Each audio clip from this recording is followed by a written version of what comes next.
Brent, what do you think? Butch Jones, do you think he looks all right in that Alabama gear?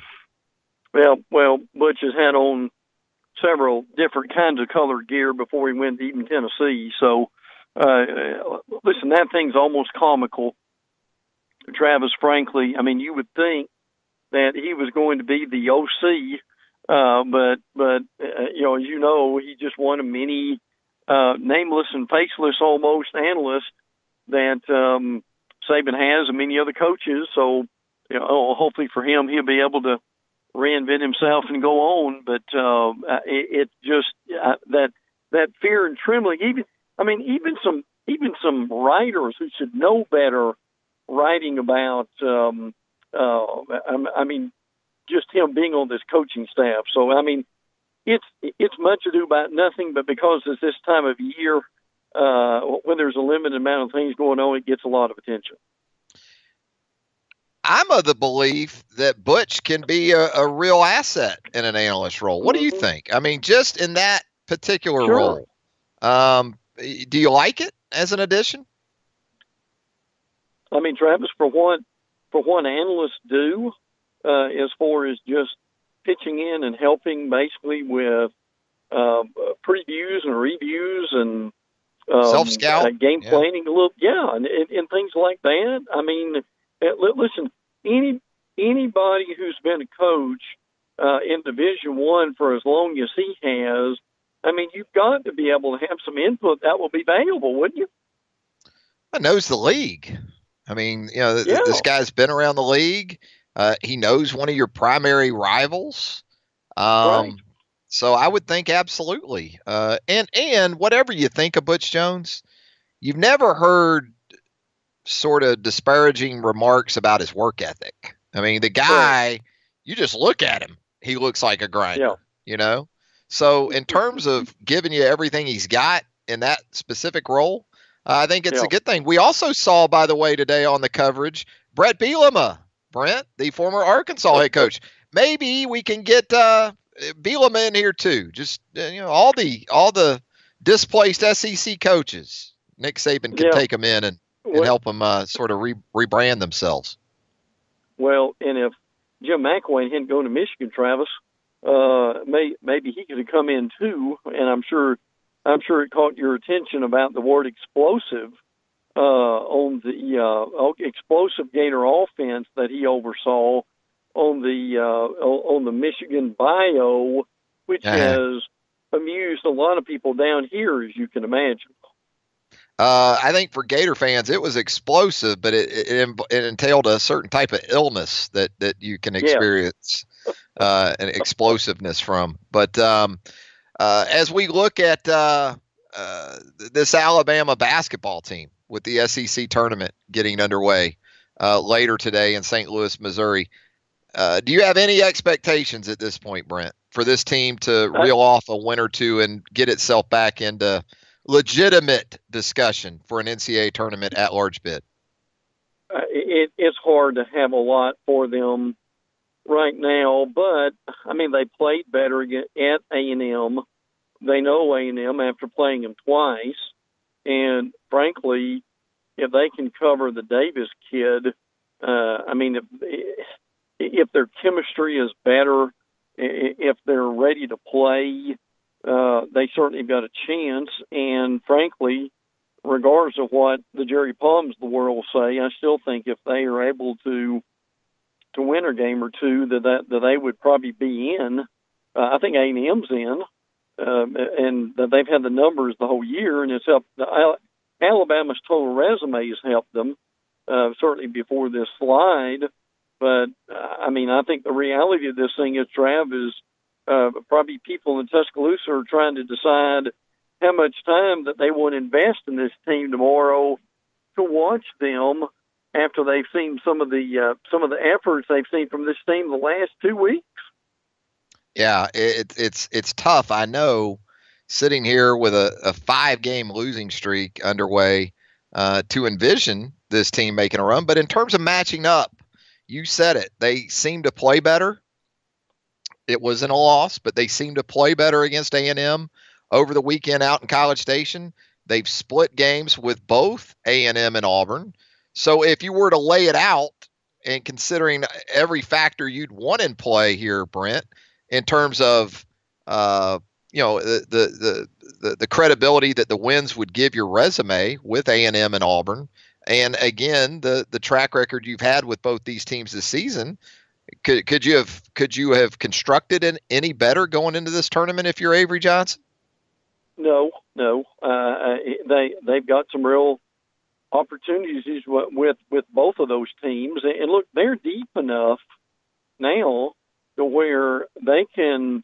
I think they're better when they press, frankly, and if they could do more of that, I think that would help them.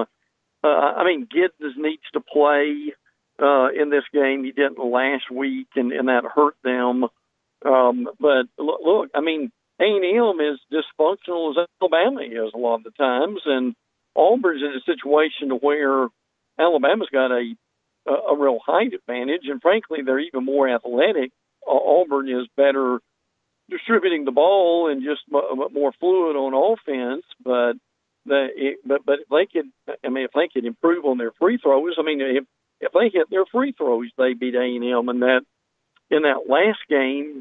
But again, who do they have, Trav, who can step up in crunch time and take the team on his shoulders? And with the season going into March, that they still really don't have a guy that has stepped up to do that on a consistent basis. Yeah, and what really helps this time of year, and really any time of the basketball season, is the ability to change games via the 3-point line, and yes, they still do not have that ability, at least not one that you think you can call on a good bit of the time and help save you when you need it. Back to college football. Let's talk some spring practice around the SEC. Already underway at some various stops. Closest to home here, Auburn University. What's going on the plains so far, Brent?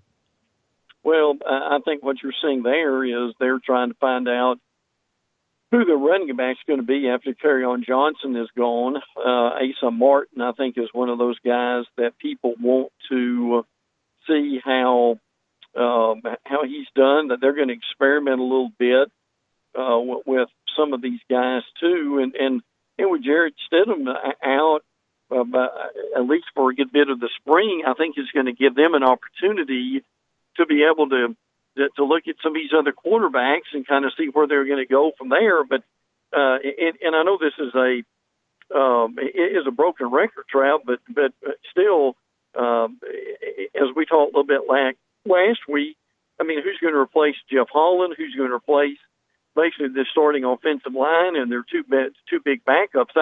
That if they come out of the spring with some answers there, I think they will have had a successful spring.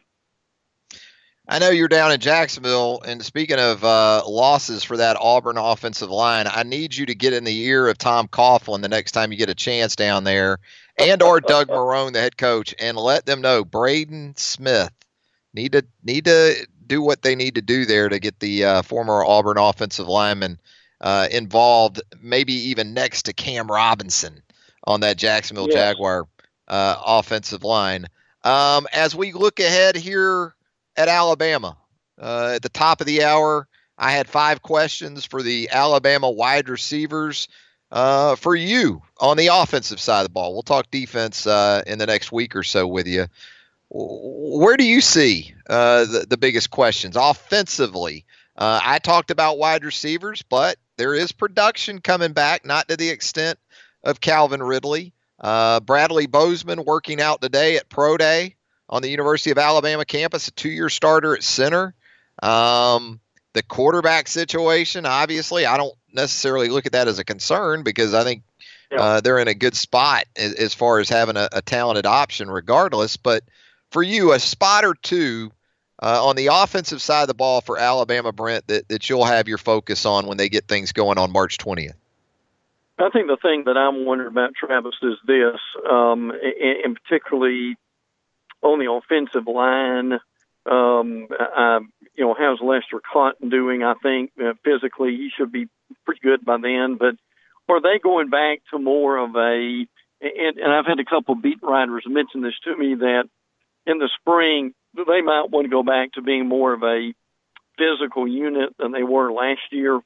In that when they have played well over the last several years, the offensive line have been absolute road graders, and I'm just wondering if they kind of go back to a little bit more of that mentality. So that would certainly be, I think, top for me to be able to see where they're going. I mean, you certainly want to see again how much these freshmen have matured. Leatherneck really came in and played well in the championship game, and I can tell you this: well, the Florida beat writers I hear, Travis, have told me they wanted that kid badly and needed him, and they're pretty envious of Alabama getting him. So, it's obviously some line questions, and again, I think to see them be able to spread the ball.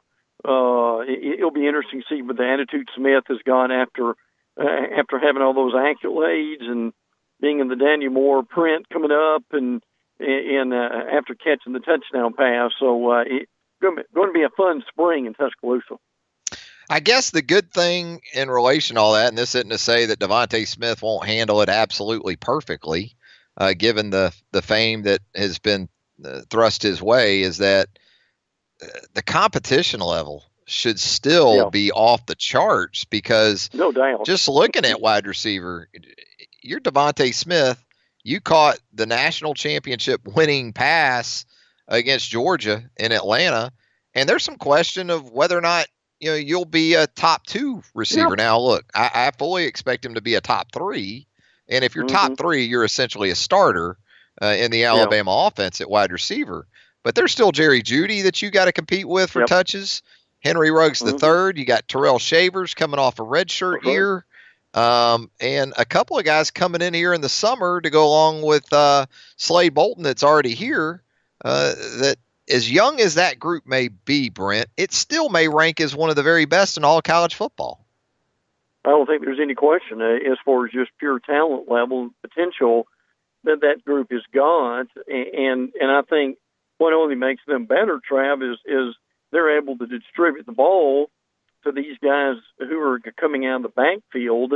And I think if which quarterback do you think has to be in that spot to do it, though? Because we talked about that too earlier in the program.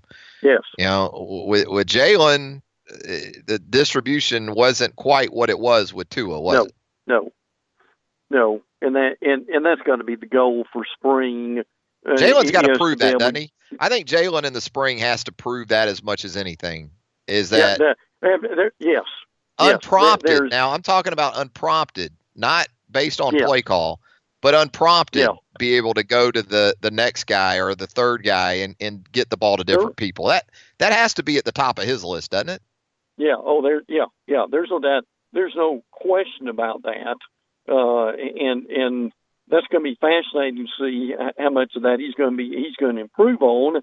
And I think another area that Travis said that goes in with all this, we didn't see as much of it last year, but how much of a weapon would these tight ends be for this year? And look, if you've got your running backs and tight ends as a legitimate threat, how much more is that going to help those receivers?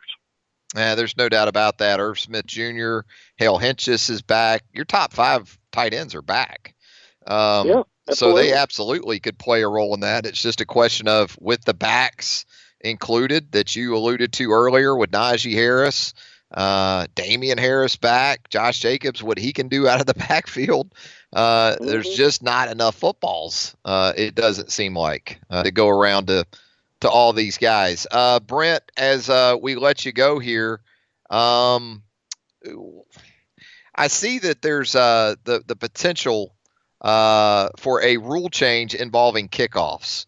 Your thoughts on the NCAA Football Rules Committee looking at the possibility of kickoffs being fair caught inside the 25 that would result in an immediate touchback. What do you think of that?